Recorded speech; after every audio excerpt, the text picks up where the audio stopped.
vida, em nome de Jesus, amém? Ainda de pé, eu quero convidar você a abrir comigo a sua Bíblia no livro de 2 Samuel. Primeiro vamos ler 1 Samuel 17, em seguida vamos ler 2 Samuel capítulo 21.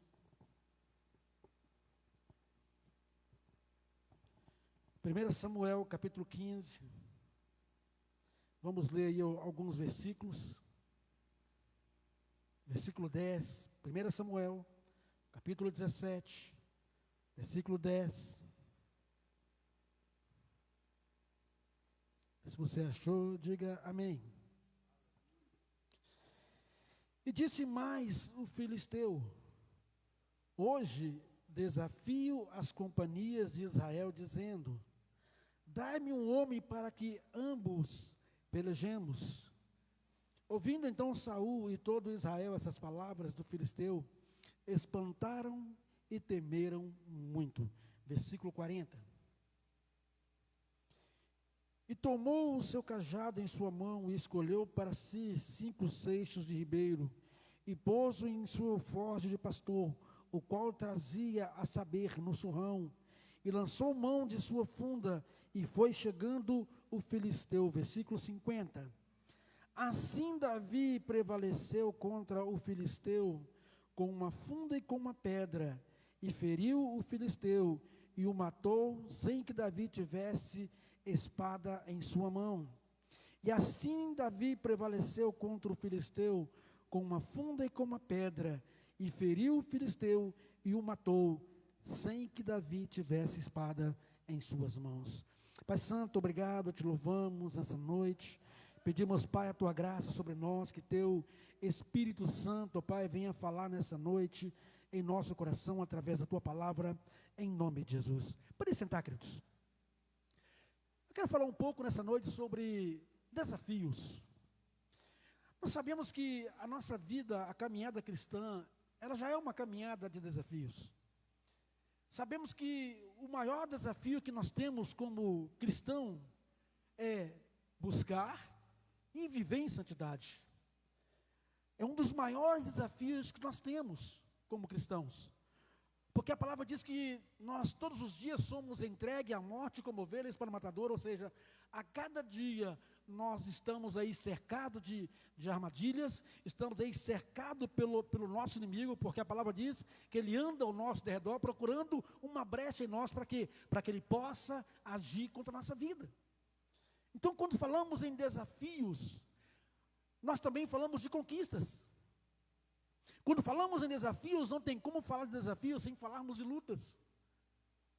E muitas lutas que passamos são lutas internas, assim também como nós temos lutas externas. Então, ser cristão nos dias de hoje é um desafio muito grande.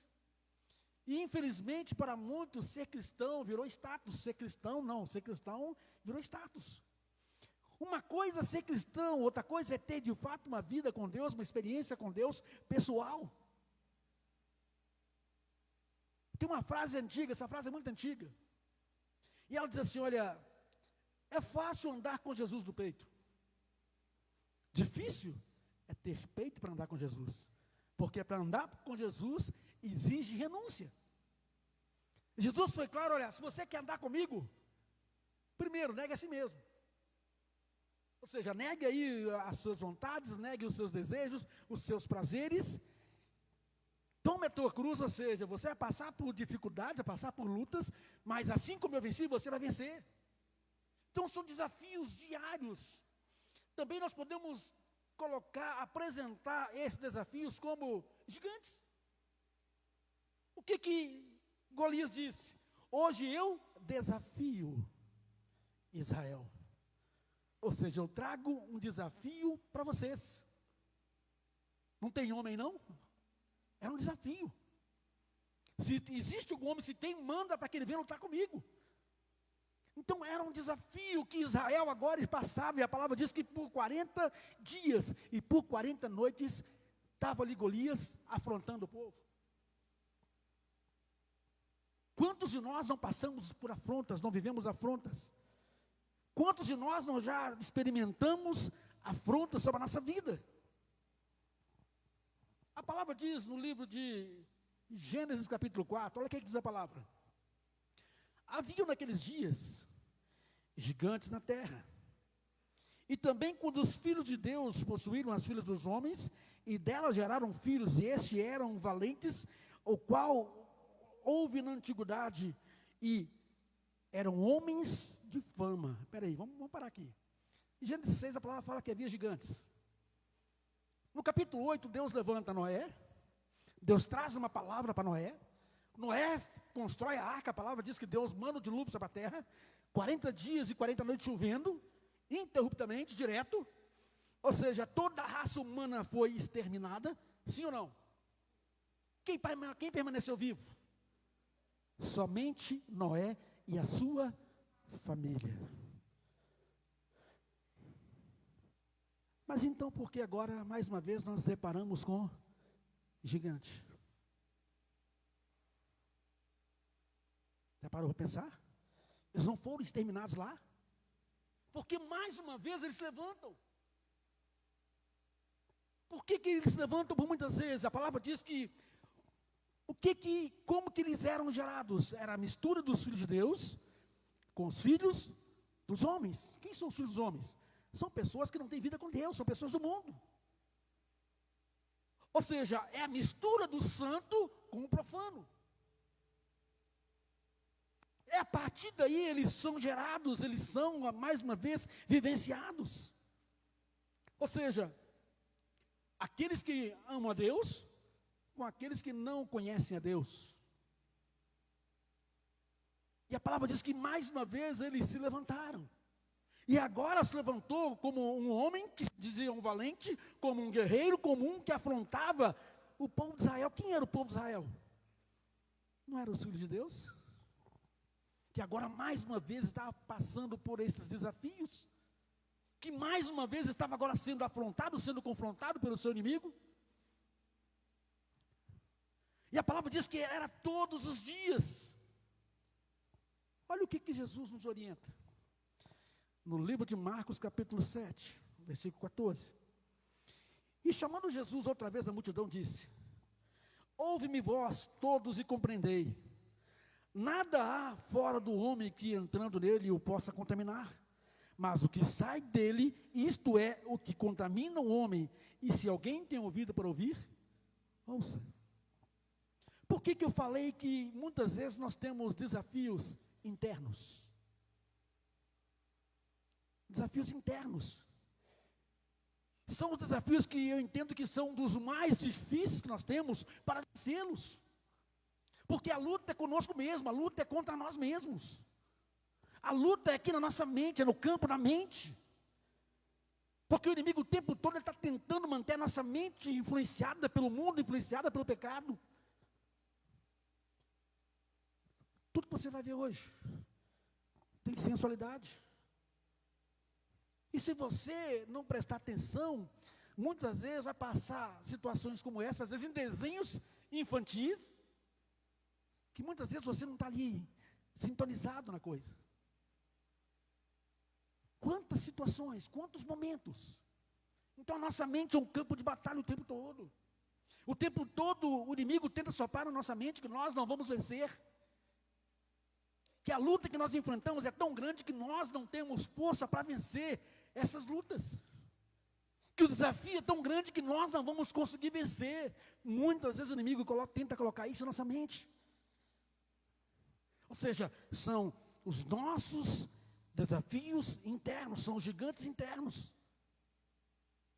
Muitas vezes vem através de carnalidade. Puxa vida, existem comerciais hoje que eu não consigo ver com minhas filhas na mesma sala.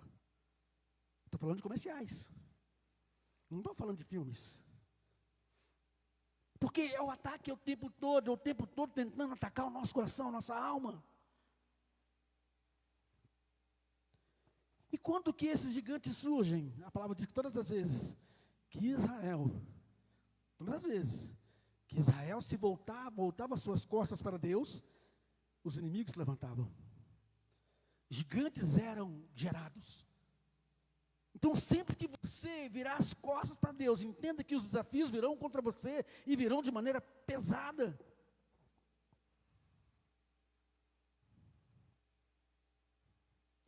Mas eu te digo uma coisa: vencer desafios é um privilégio que somente os filhos de Deus têm. Porque eles entendem que na batalha eles não estão sozinhos.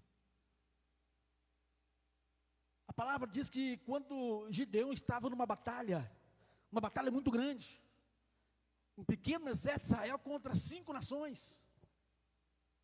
E qual foi a estratégia de Deus? Deus não mandou eles levarem armas. Deus mandou levar cântaros, vasos. Vocês vão levar vasos, vão levar a trombeta de vocês.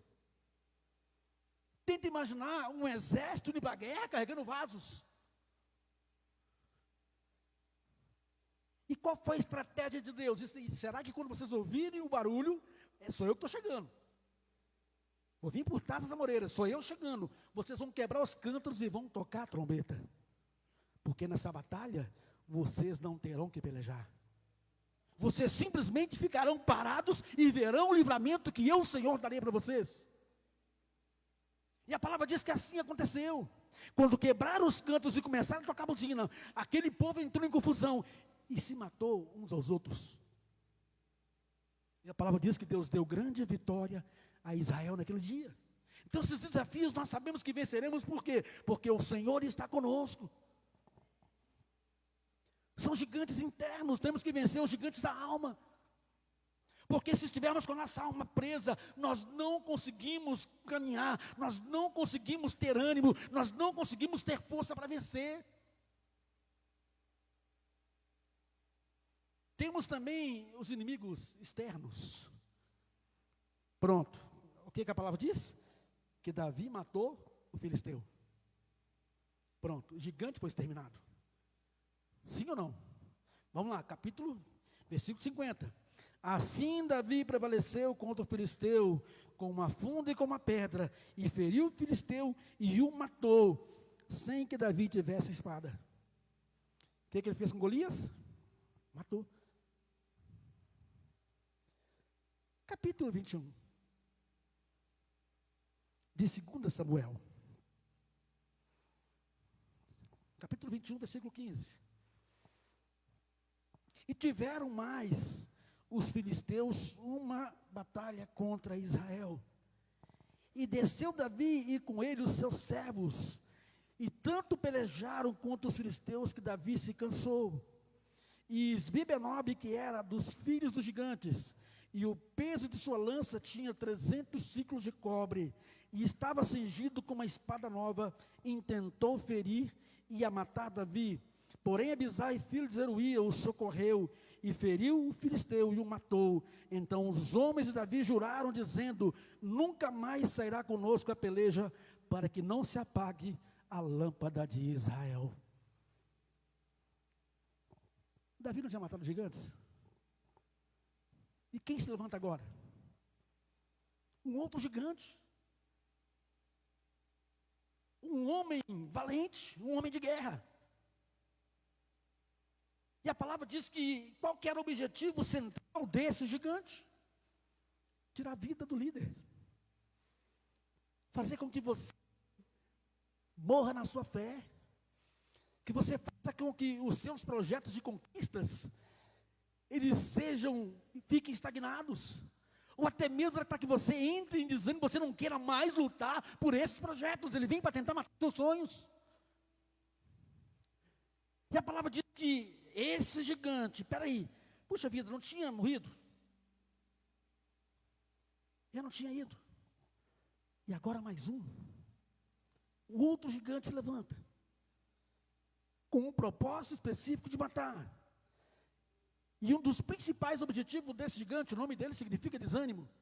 A palavra diz que Davi lutou tanto que ele se cansou.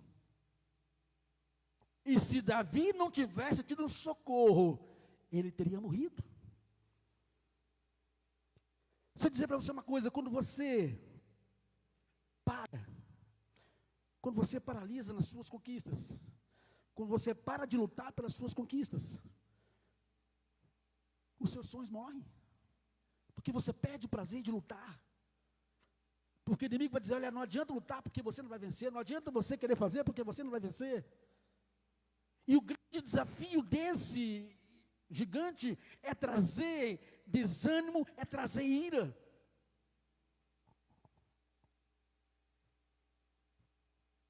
Deixa eu dizer para você uma coisa. Nenhum de nós estamos isentos de desafios. Nenhum de nós estamos isentos de lutas. Nenhum de nós estamos isentos de problemas. Temos que entender que Deus, Ele se colocou sobre nós como nosso Senhor, como aquele que nos guarda. Deus colocou sobre nós pastores, Deus colocou sobre nós líderes, que oram e que intercedem por nós. E o objetivo do inimigo é fazer o quê? É paralisar esses homens. É por isso que eu falo muito, gente.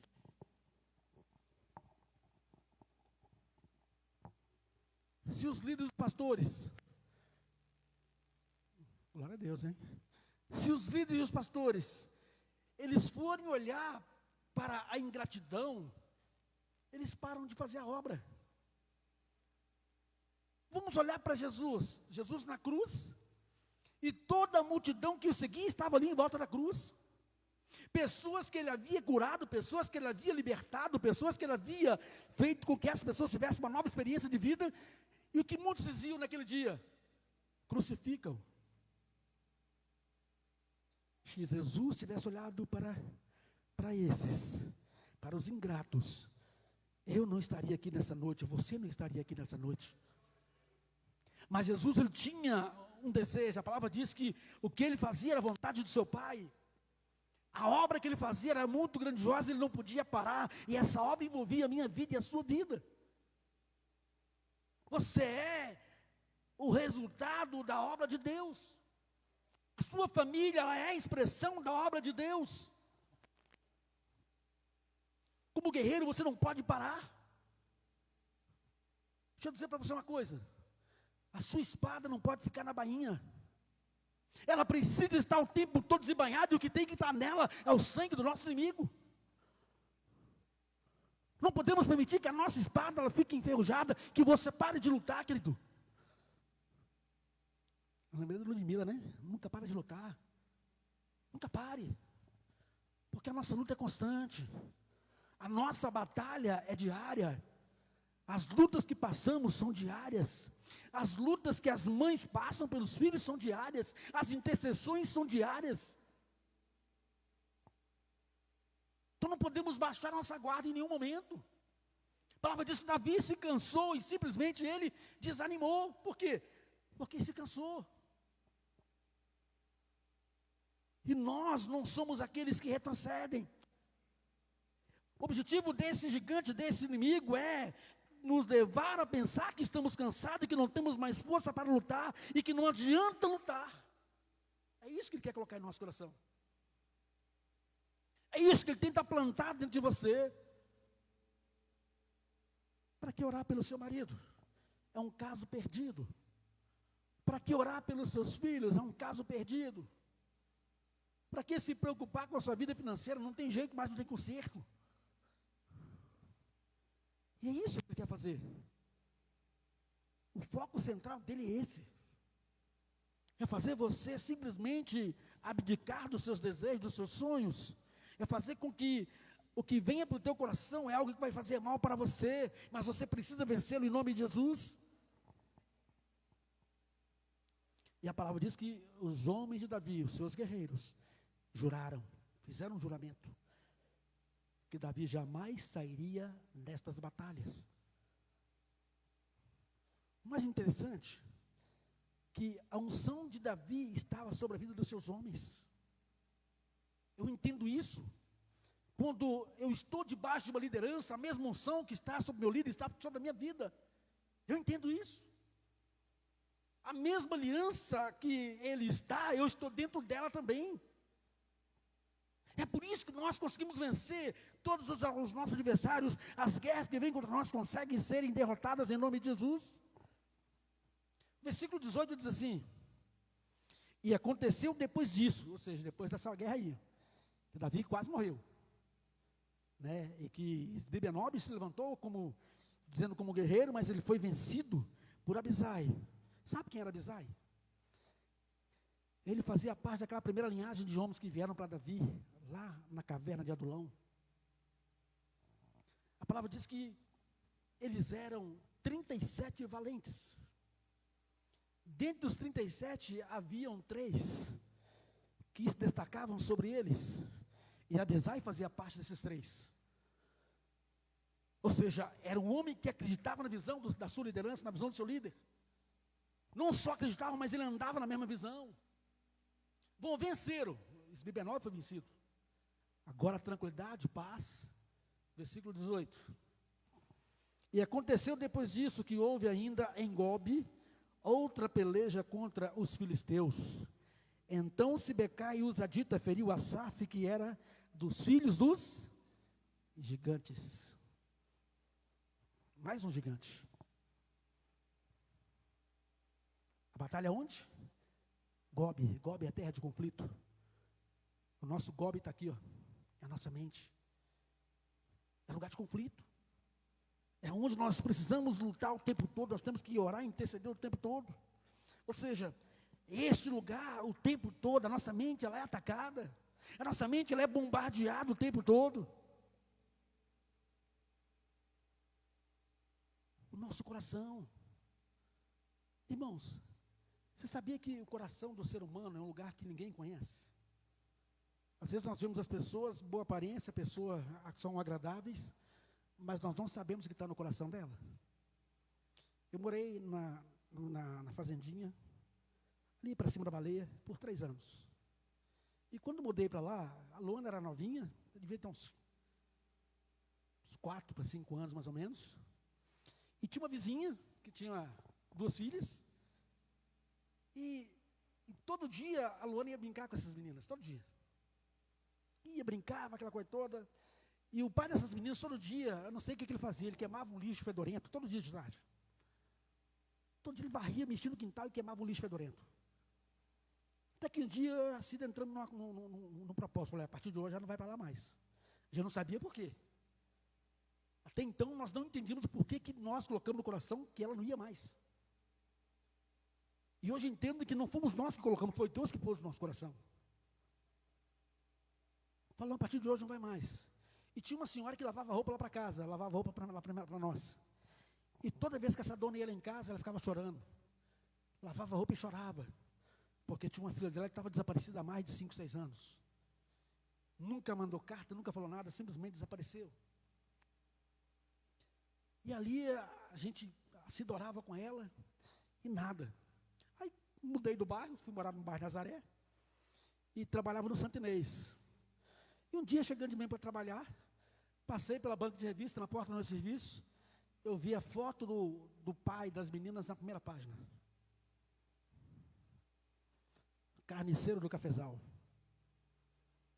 Uma pessoa agradável, você conversava com ela assim, te trazia aquela paz. Sabe o que ele fazia? Ele matava as coleguinhas das filhas, esquartejava elas, enterrava no quintal, depois ia tirando a ossada e ia queimando. E uma das ossadas que foram encontradas na casa dele foi da filha dessa lavadeira, que tinha desaparecido. Coração é um lugar que ninguém conhece. A palavra diz que é do coração que procedem as saídas da vida. E o que pode sair do coração de um ser humano? O que pode sair do coração de uma pessoa? Às vezes pessoas estão ali rindo para você, sorrindo para você, tentando se apresentar para você como pessoas agradáveis, mas lá no fundo, é como se ela se visse atrás de você, enterrando um punhal nas suas costas.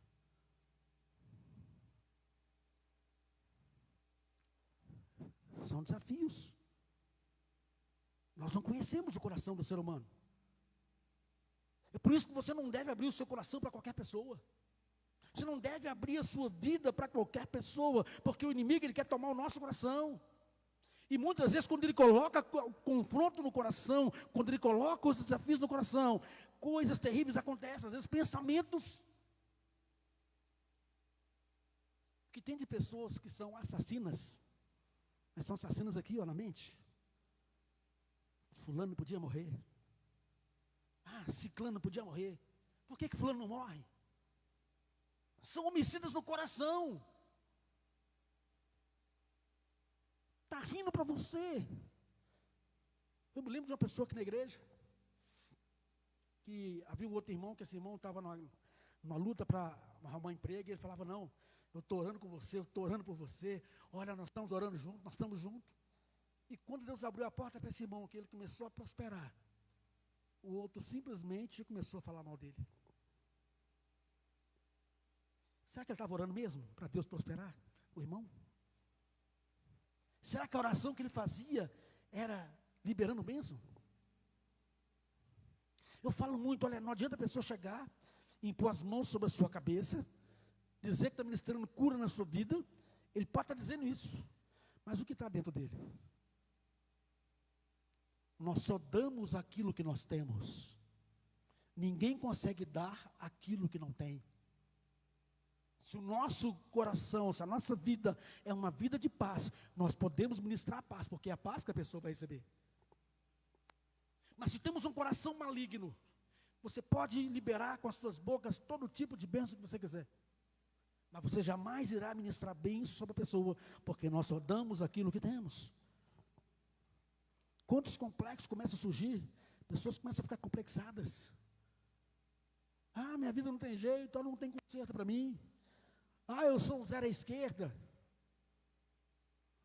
Quantas pessoas não têm sentimentos assim? Porque é isso que o inimigo quer fazer. Ele quer te colocar para baixo. Queridos, o trabalho que eu faço com pessoas da terceira idade, o tempo todo o que eu faço com eles é levantando a autoestima deles. Levando eles a entender que eles ainda são produtivos. Levando eles a entender que eles são uma enciclopédia ambulante de conhecimento e vida. E que precisam viver com qualidade de vida. Porque você não tem que se preocupar com a sua idade. Você tem que se preocupar em viver cada dia como o melhor dia de vida para você. É motivar. É levar a pessoa o tempo todo a estar lá em cima. O tempo todo. Muitas dessas pessoas saíram do culto solidário. Pessoas que até então vieram para cá só para receber. Hoje são pessoas que são desprendidas na hora da oferta, são desprendidas, a maioria. Porque foram trabalhados aqui, olha. Foram trabalhados na mente, foram trabalhados no coração. Começaram a entender que é melhor dar do que receber. Pois quando nós entregamos, mais temos para entregar. Quanto mais semeamos, mais temos para semear. A palavra não diz que quando nós entregamos a semente, nós vamos receber dinheiro. Não, diz que nós vamos receber mais semente para plantar. Ou seja, quanto mais plantamos, mais nós temos para entregar. A palavra diz que Deus ele vai levantar valentes. Assim como Deus levantou Sibecai, Deus vai levantar você nessa noite como guerreiro pela tua casa. Você vai guerrear pela causa da tua família em nome de Jesus. Versículo 19, diz assim: e houve mais outra peleja contra os filisteus em Gobe. E Elanã, filho de Jaré, Oregim, o belemita, feriu a quem? Quem? Sabe quem era esse Golias aí? Ele era irmão do outro, também chamado de Lame. Versículo 19. Cuja a lança era como uma haste de tecelão. Olha esse homem. Qual o papel que esse gigante tem contra nossas vidas? Qual o desafio que temos que enfrentar?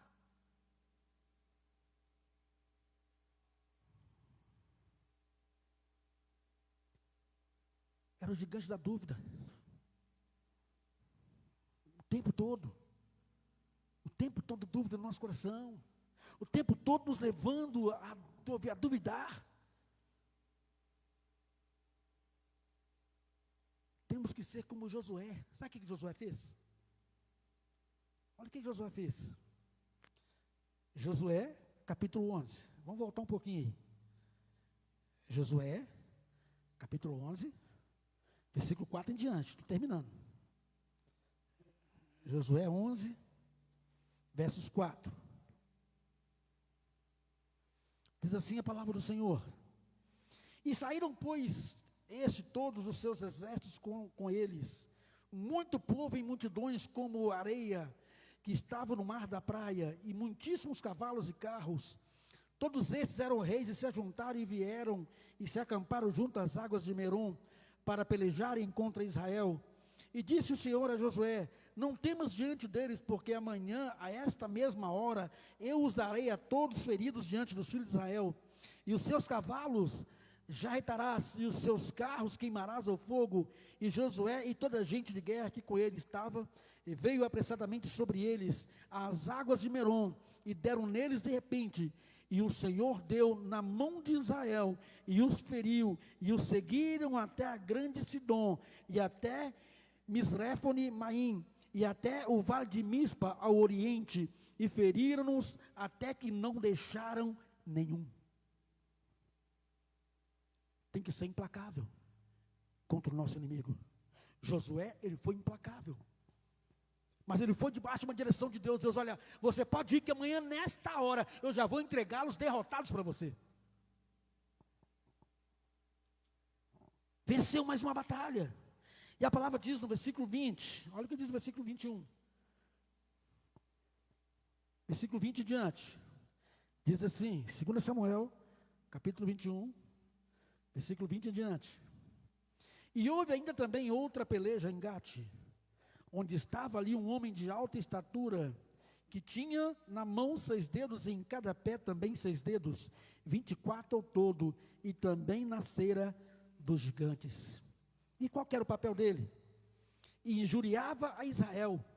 Porém Jonatas, filho de Simeia, irmão de Davi, o feriu. Vamos olhar para esse ser. Tenta imaginar uma pessoa com 6 dedos em cada mão. Quem já tentou imaginar? Imagine 6 dedos em cada mão e 6 dedos em cada pé. É uma pessoa normal? Sim ou não? São deformidades. E muitos estão com deformidades na alma. E por estarem com essas deformidades, o que o inimigo faz? Ele vai levantar aquele que vai vir para trazer injúria. A palavra diz que ele injuriava contra Israel. Era o tempo todo. Ou seja, é aquele que vem para trazer insulto. Para insultar você. São batalhas que muitas vezes nós não tivermos firmado no Senhor, nós não conseguimos vencer. Ele expressava horror. Meu irmão, dá medo. Imagina você encontrar com a pessoa com 6 dedos. E gigante ainda. Dá para ter medo. Vamos pegar lá o Golias. A palavra diz que quando Golias veio para afrontar Saul, ele não era baixo. Saul era um homem que tinha estatura alta. Tanto que a palavra diz que, por que ele foi escolhido para ser rei? O povo queria um rei, o povo olhou para um lado e para o outro, e enxergou Saul. Porque ele sobressaía do ombro para cima, sobre todos. Ou seja, ele era um homem que tinha uma estatura não mediana, era um homem alto. E a palavra diz que quando Golias chegou e lançou a afronta, a palavra diz que o joelho de Saul batia um no outro de medo. Batia um no outro. E agora surge esse que vem para trazer afronta, que vem para trazer insulto, que vem para insultar a nossa vida, que vem para trazer desafios contra nós. Querido, entenda uma coisa, os desafios nós teremos todos os dias. Palavra de Jesus. Eu vim para trazer espada. Vim para trazer espada. Como nós vamos para a batalha sem armamento? Como ir para uma batalha sem estar preparado para ela? As pessoas diziam, o pequeno Davi venceu Golias. Puxa vida, eu vi várias pregações assim. O menino Davi venceu Golias.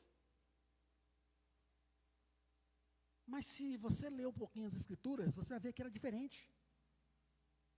No capítulo 16, a palavra diz que quando Saul ficava endemoniado, porque a palavra diz que quando Davi foi ungido como rei, o Espírito de Deus que estava em Saul, saiu de Saul e se apossou de Davi, e um espírito maligno enviado de Deus se apossou de Saul.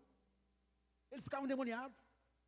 A palavra diz que quando Davi tocava a harpa, ele acalmava. Mas como que surgiu isso? A palavra diz que um dos servos de Saul falou assim: olha, você tem que arrumar uma pessoa que saiba tocar harpa. Porque, olha, eu tenho certeza que quando essa pessoa começar a tocar, você vai ter paz. E o rei, na hora, arrume um. E o mesmo homem disse: olha, eu conheço um. Conheço um homem. Não falou que conhecia uma criança. Eu conheço um homem. Filho de Jessé, ou seja, ele tem uma paternidade. O belemita, ou seja, ele tem uma nação. Ele é um homem de palavras firmes, ou seja, se ensina ou não. É um homem que a sua presença, ela impõe respeito, ou seja, é um homem de presença. É homem de guerra. Não fala criança de guerra nem menino de guerra. E Deus é com ele. Você tem que ter a certeza que Deus é com você. Que Ele escolheu você, você foi escolhido. Deixa eu dizer uma coisa, você foi escolhido e agora não tem mais jeito. Não tem como você retroceder, porque você foi escolhido. Não fomos nós que o escolhemos, a palavra diz que não fomos nós que o escolhemos, mas Ele nos escolheu, e Ele nos chamou e nos designou. Você foi chamado, irmão, foi escolhido, já era. Né, Igor? Você foi escolhido, né? O Igor foi escolhido. Já vai levar a mala amanhã, né? Já vai de mala, né? Ele foi apresentar hoje, já mandar ali a mãe com a mala.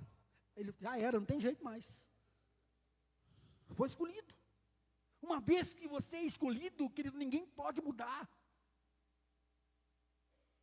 Palavra do Senhor, agindo Deus, quem impedirá? Porque não há quem possa fazer escapar das minhas mãos. Ninguém pode tirar você das mãos dele. Por mais que o inimigo tente contra a sua vida, ele não consegue tirar você da mão do Senhor.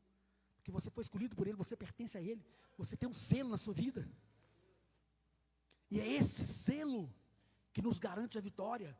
É esse selo que nos garante a nossa entrada nos céus. É esse selo que garante que de fato nós somos mais do que vencedores. Porque fomos chamados por ele. A palavra diz que nós somos eleitos nele. Fomos eleitos nele. Apocalipse capítulo 5.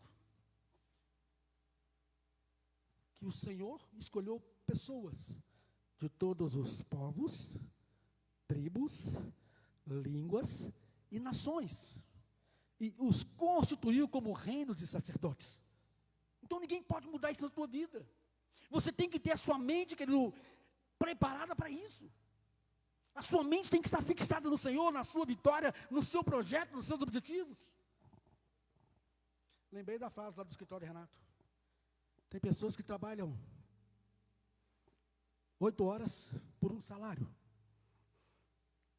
E existe aqueles que trabalham 24 horas por um propósito. A frase dele. A frase é dele. Nós temos um propósito. Nós temos um alvo, nós temos uma nação. Nós temos uma morada que o Senhor já preparou para nós. Nós temos um lugar que Ele já nos escolheu. Querido, temos lutas aqui, passamos por desafios, mas a palavra diz que lá não haverá pranto, não haverá dor, não haverá choro, não haverá lágrima, não haverá noite, porque Ele é a luz. E o que o apóstolo Paulo diz? Terminando, até amanhã eu termino. O que o apóstolo Paulo diz? O apóstolo Paulo chegou em Atenas, e a palavra diz que ele começou a andar pela cidade, e viu vários altares. Estava lá o altar à deusa Diana, estava lá. Altar lá para Júpiter, Netuno, estava tudo lá. Mas havia um altar que estava vazio. Só tinha um altar vazio, e no altar tinha uma inscrição: ao Deus desconhecido. O apóstolo Paulo, ele vai fazer um discurso, Ele começa a falar: ó, cidadãos de Atenas, eu passando pela cidade de vocês, eu vi vários altares, cada um a um Deus. Mas houve um altar que chamou a minha atenção, um altar que estava vazio, no qual trazia a seguinte inscrição: ao Deus desconhecido. E eu quero apresentar para vocês esse Deus, porque nele vivemos, nos movemos e existimos. E ali Paulo traz Jesus revelado desde o princípio da criação. Nós temos essa consciência, amado.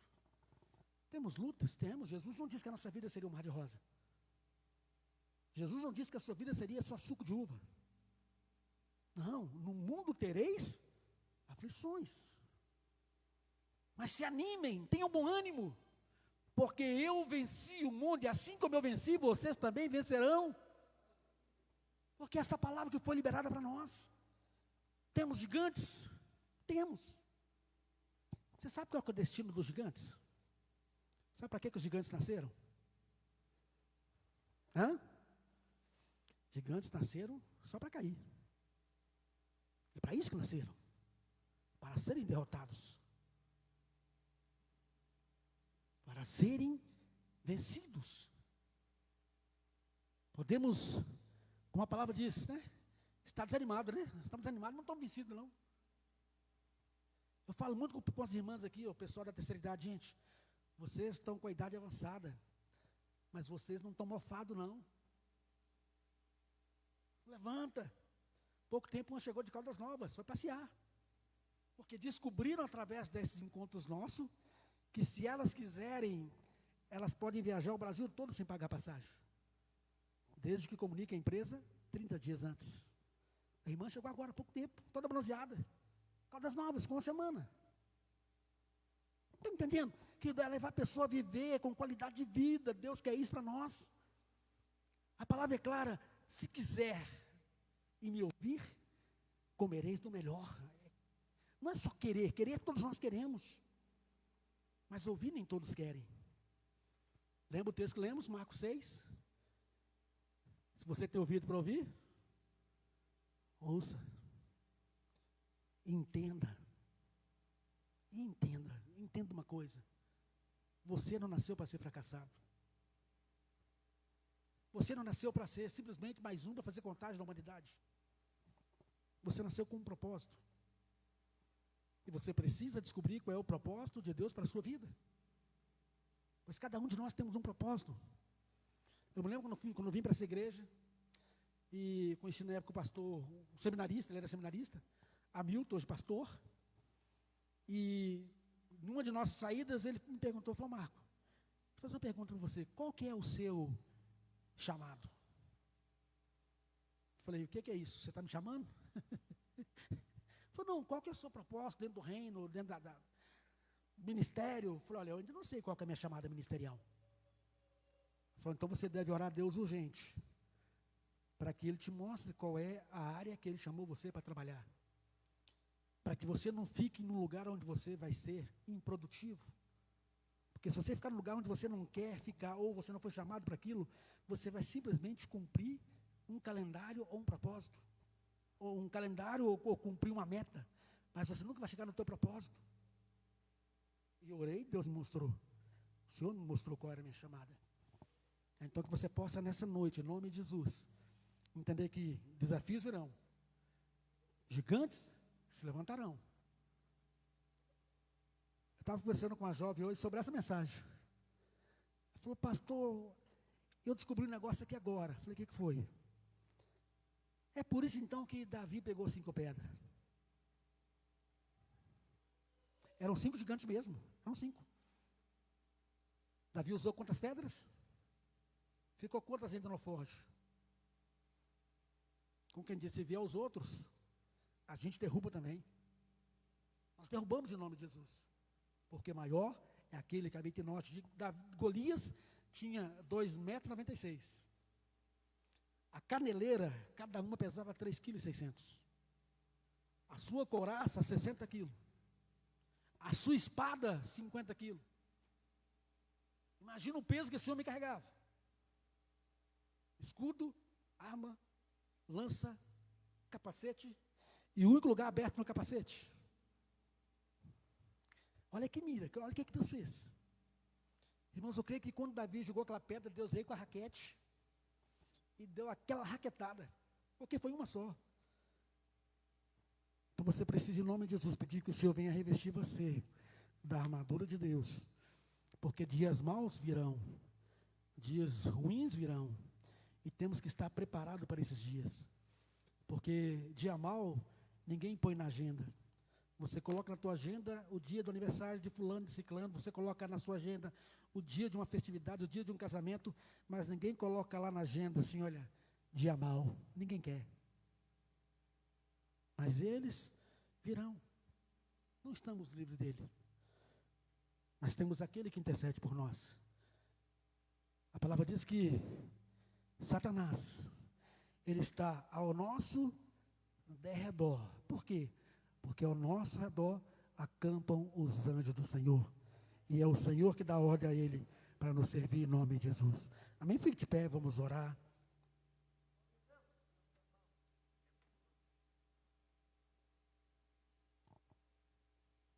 Você precisa se apropriar nessa noite da sua vitória em nome de Jesus. Eu não sei qual desafio que você está passando. Eu não sei o nível de guerra que você está vivendo hoje. Mas eu consigo dizer para você que o Senhor, Ele vai fazer de você um vencedor. O Senhor vai fazer com que esse desafio ele seja removido do seu caminho em nome de Jesus, porque estamos neste ano num propósito, e o nosso propósito, o nosso alvo é avançar.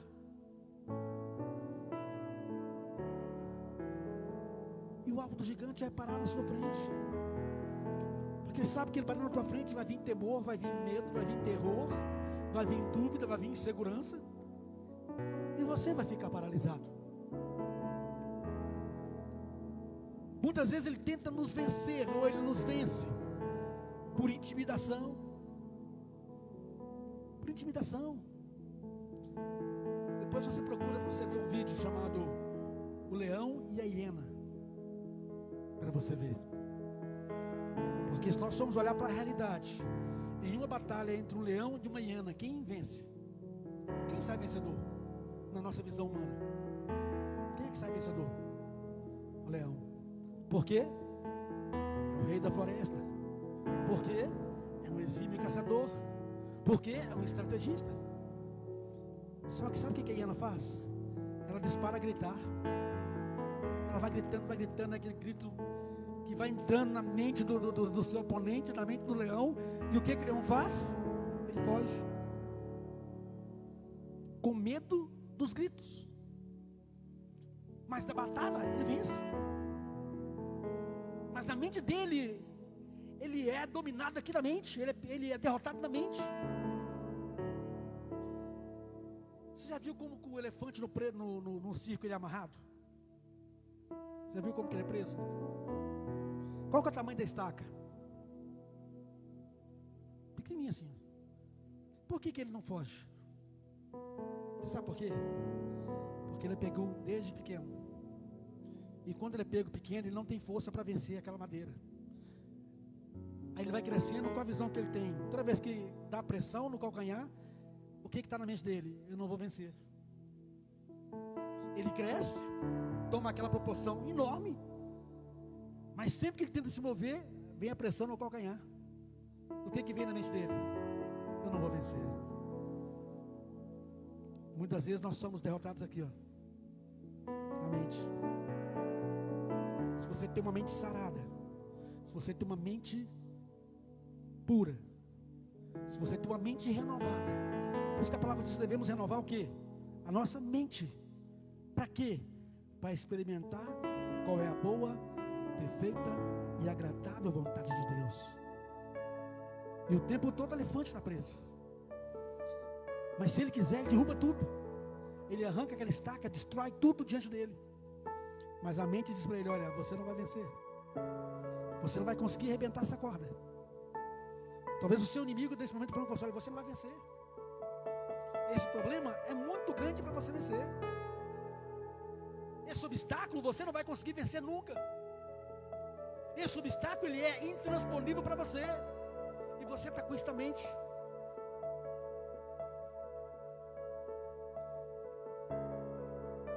Saímos ontem, né, Sérgio? Fomos lá na reunião. E lá é um lugar ruim de achar vaga, né? Eu falei, Deus, arruma uma vaga para mim. Arrumamos uma vaga de frente no lugar da reunião. Quando chegamos, estava a vaga lá. Porque não somos derrotados da mente, não, querido. Não permita que sua mente derrote você. Porque até então entrou no coração, não, lá é ruim de arrumar vaga. A gente sempre vai com esse pensamento, não, lá é muito ruim. Mas ontem, na hora que eu entrei na rua, eu falei, Deus, arruma uma vaga para pôr eu cá. Na sombra. Porque é assim que Deus trabalha. Então vença, querido. Vença. Vença. Tenha a mente sarada, a mente curada em nome de Jesus.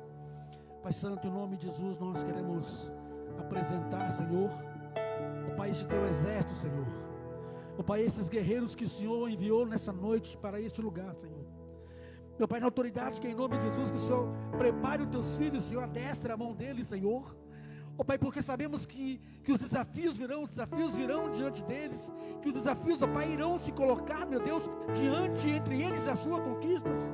Mas nós declaramos, ó Pai, nessa noite em nome de Jesus, que já estão derrubados em nome de Jesus, que já estão vencidos, já estão derrotados, porque maior é o Senhor que habita em nós do que o inimigo da nossa alma, maior é o Senhor que habita em nós do que aquele derrotado, fracassado, Senhor, aquele anjo caído. E o Senhor se levantou para nos dar vitória, e nós nessa noite, Pai, nós tomamos posse desta vitória, entendendo, Senhor, que Tu és aquele, ó Pai, que governa todas as coisas. Tu és aquele, ó Pai, que tem o controle sobre a nossa vida, que tem o controle, ó Pai, sobre todo o nosso ser. Aquele, ó Pai, que conhece cada fio de cabelo que temos na cabeça, Senhor. Aquele, ó Pai, que sabe e que conhece os nossos dias, porque a Tua palavra diz que os nossos dias, ó Pai, já estão escritos. Os nossos dias, Senhor, já foram escritos pelo Senhor. Então, Pai, nesta noite, nós sabemos que o Senhor não irá escrever para nós uma história de derrota. O Senhor não escreveu a nossa história como história de fracasso, não. Mas o Senhor escreveu uma história de guerreiros, de guerreiras, de vencedores, Senhor, de homens e mulheres, Pai, que se levantaram com um propósito. E o propósito, Pai, é alcançar. O propósito é avançar, Senhor. É avançar em direção à nossa conquista, meu Deus. Na autoridade que em nome de Jesus nós declaramos vitória. Vitória na mente, Senhor. Pai, vitória no Espírito. Renova a mente dos teus filhos, Senhor. Pai, fortaleça, meu Deus, o teu Espírito nessa noite. Pai, na autoridade que em nome de Jesus nós declaramos, Senhor, um novo tempo sobre os teus filhos e sobre a tua igreja. E toda a igreja diga amém.